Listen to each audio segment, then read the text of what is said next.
नमस्कार, NDTV India के इस सोशल मीडिया पेज पर आप सभी का स्वागत है। मैं हूं सोहित मिश्रा। रविवार के दिन पुणे में अधिकारियों की एक बैठक हुई है। इस बैठक में महाराष्ट्र के उप मुख्यमंत्री अजित पवार भी शामिल थे। क्या कुछ इस फैसला लिया गया है इस बैठक में, इसी के बारे में ये वीडियो बनाया हुआ है। दरअसल अगर बात करें पुणे की, तो पुणे में लगातार कोरोना के जो मामले हैं वो बढ़ते हुए नजर आ रहे थे, जिसके बाद रविवार के दिन एक बैठक बुलाई गई जिसमें हेल्थ ऑफिशियल्स हो, deputy chief minister Ajit Pawar हो या फिर वहाँ के जो दूसरे अधिकारी हैं वो सभी इस बैठक में मौजूद थे। जिसके बाद अब ये निर्णय लिया गया है कि जिस तरह से पिछले गुरुवार को बीएमसी ने नए गाइडलाइंस लाए थे, उसी तरह से अब पुणे की ओर से नए गाइडलाइंस लाए गए हैं कोरोना के मामलों को कम करने के लिए। अब क्या कुछ बदला है ये वीडियो में हम आपको बता रहे हैं। सबसे पहले बात करते हैं टाइमिंग को लेकर।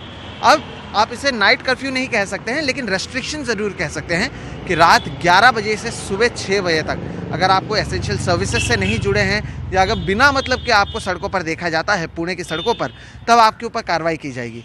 हालांकि अगर सोचिए कोई ऐसा शख्स है जो सब्ज़ी बेचता है या जो मिल्क वेंडर है जिसे सुबह सुबह बाज़ार जाना पड़ता है, तो वो जा सकता है। जो एसेंशियल सर्विसेज से जुड़े हुए लोग हैं वो जा सकते हैं, लेकिन अगर बेवजह आप सड़कों पर घूमते हुए नज़र आते हैं पुणे के, तब आपके ऊपर कार्रवाई करने के आदेश दिए गए हैं। इसके अलावा स्कूल कॉलेजेस को और साथ ही साथ कोचिंग सेंटर्स को 28 फरवरी तक बंद रखने का ऐलान किया गया है। इसके ऊपर जो अगला जो निर्णय लिया जाएगा वो शुक्रवार को एक रिव्यू मीटिंग होगी, उसमें लिया जाएगा।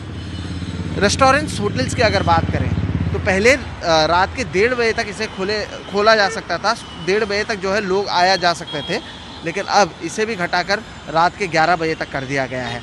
हालांकि इसका ये मतलब नहीं है कि जो दूसरे डिस्ट्रिक्ट से लोग पुणे जाना चाहें वो नहीं जा सकते हैं। आपको ज़रूर आप जा सकते हैं वहाँ पर, लेकिन जो भी वहाँ के जो फैसले लिए गए हैं, जो नए गाइडलाइंस लाए गए हैं, उसका पालन करना अनिवार्य होगा। साथ ही साथ ये कहा गया है कि अगर सोचिए शादी या कोई दूसरा फंक्शन होता है, हो रिलीजियस फंक्शन हो, पॉलिटिकल फंक्शन हो, शादी हो, उसके लिए पुलिस की अनुमति लगेगी। 200 से ज़्यादा लोग कहीं पर भी इसके लिए अलाउड नहीं है। इसके अलावा मैं आपको बता दूं कि माइक्रो कंटेनमेंट जोन्स को आइडेंटिफाई किया जा रहा है, यानी उन इलाकों को आइडेंटिफाई किया जाएगा जहाँ से ज़्यादा मामले आ रहे हैं और उससे अपने आप में कंटेनमेंट जोन बनाया जाएगा ताकि वहाँ से जो मामले हैं वो दूसरे जगह पर ना आए। अब ये सारे निर्णय क्यों लिए गए? ये निर्णय पुणे में इसलिए लिए गए हैं क्योंकि आपको मैं बता देता हूँ कि पॉजिटिविटी रेट जो होता है, यानी जो कोरोना संक्रमण की जो रेट है वो पुणे में 10% तक चली गई है, जबकि 15 दिन पहले ये जो पॉजिटिविटी रेट थी वहाँ पर वो 4.5 से 5% थी। यानी लगभग दोगुना जो लोग हैं वो पॉजिटिव पाए जा रहे हैं। जिसके बाद ये निर्णय लिया गया है कि अब सख्ती से इससे निपटने की ज़रूरत है और इसी को देखते हुए नए गाइडलाइंस लाए गए हैं। पुणे से पहले हमने देखा कि इसी तरह के गाइडलाइंस बीएमसी की ओर से लाए गए। सड़कों पर मार्शल्स को बढ़ाया गया, मास्क आप नहीं पहनते हैं तो आपके ऊपर फाइन मारा जा रहा है। रेलवे हो या बाकी जगहों पर हो, वहाँ पर मार्शल घूम रहे हैं। साथ ही साथ जो बाकी सारी चीज़ें हैं, जैसे कि अब होटल्स पे रेड मारने शुरू हो चुके हैं। अगर होटल्स पे जिस तरह से 50% कैपेसिटी कहा गया है, उससे ज़्यादा अगर लोग मिलते हैं तो वहाँ पर रेड मारे जा रहे हैं, उनके ऊपर कार्रवाई की जा रही है। लोगों को अगर बिना मास्क के पकड़ा जा रहा है तो उनके ऊपर कार्रवाई की जा रही है। ऐसे कई सारे कदम बीएमसी की ओर से भी उठाए गए हैं। ये सब इसलिए हो रहा है क्योंकि महाराष्ट्र में जिस तरह से मामले बढ़ रहे हैं, शनिवार के दिन अगर बताऊँ तो 6000 से ज़्यादा मामले आए हैं, जो पिछले दिसंबर के बाद सबसे ज़्यादा है। तो अचानक से जिस तरह से मामले बढ़ रहे हैं उसे देखते हुए पहले बीएमसी ने और उसके बाद अब पुणे ने नया निर्णय लिया है।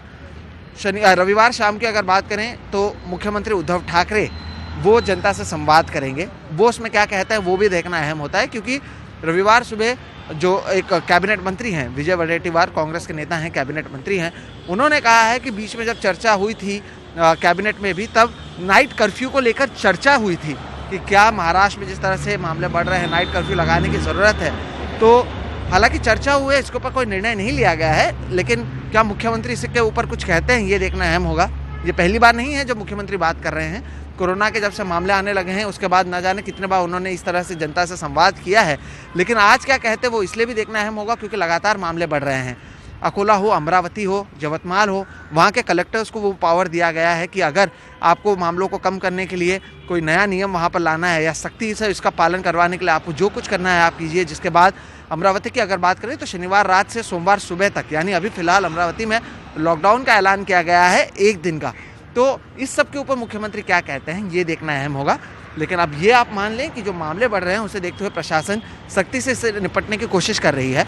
शनिवार के दिन मैं खुद मुंबई की जो मेयर है किशोरी पेडनेकर, वो सड़कों पर थी, वो खुद लोगों को मास्क बांट रही थी। मैंने उनसे बातचीत की, तब एक जो सवाल मैंने स्पेसिफिकली पूछा कि क्या लॉकडाउन मुंबई में लगाया जाएगा, उन्होंने कहा कि अगर आंकड़े बढ़ते हैं, अगर लोग नियम का पालन नहीं करते हैं तो मजबूरन लॉकडाउन लगाना पड़ेगा। हालांकि सरकार नहीं चाहती है लॉकडाउन लगे, लेकिन अगर लोग इसका पालन नहीं करते तो लॉकडाउन लगेगा और ये लोगों के हाथ में है कि लॉकडाउन लगना चाहिए या नहीं। क्योंकि प्रशासन को भी पता है कि किस तरह से जब पहली बार लॉकडाउन का ऐलान किया गया था, जो बिजनेसेस पर इम्पैक्ट पड़ा, जो लोगों की नौकरियों पर इम्पैक्ट पड़ा, उनके रोज़गार पर इसका जो है असर पड़ा, उसे देखते हुए कोई भी प्रशासन इसे वापस से लागू नहीं करना चाहेगी। लेकिन जिस तरह से मामले बढ़ रहे हैं उसे देखते हुए कहीं ना कहीं कड़े कदम उठाए जा रहे हैं। पहले मुंबई ने उठाए, अब पुणे ने उठाए।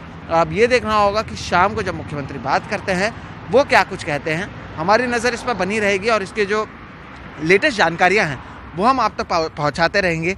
साथ ही साथ ये भी बता दें कि जो जंबो सेंटर्स हैं, कई जगहों पर जंबो सेंटर्स बनाए गए थे ताकि अगर मामले बढ़ते हैं तो वहाँ पर जगह है, सुरक्षित रखी गई है, जहाँ पर लोगों को ले जाया जा सकता है। उसे अभी उसी तरह रखा गया है, उसका भी जायज़ा लिया गया कि कितना कुछ यहाँ पर किया गया है। यानी कहीं ना कहीं कई सारे कदम प्रशासन की ओर से उठाए गए हैं। वो लोगों से अपील कर रहे हैं कि आप नियम का पालन करें, क्योंकि अगर नहीं होता है तब लॉकडाउन का ऐलान किया जाएगा। हालांकि लॉकडाउन का ऐलान कहीं पर अभी फ़िलहाल नहीं किया गया है, लेकिन मुंबई के बाद अब पुणे ने सख्ती से इसे पालन करने के लिए नए गाइडलाइंस लाए हैं। साथ ही अब ये देखना अहम हो जाएगा कि रविवार शाम को मुख्यमंत्री जनता संवाद में क्या कुछ कहते हैं।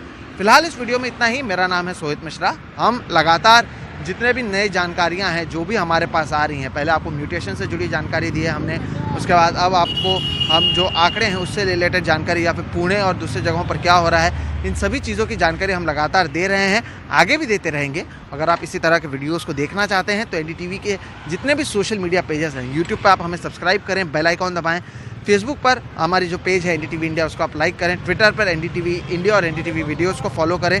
साथ ही साथ आप इस वीडियो को अपने दोस्तों के साथ भी शेयर करें और इसकी जानकारी सबको दें ताकि सभी को पता चले कि आखिर माजरा क्या है। फिलहाल इस वीडियो में इतना ही। नमस्कार।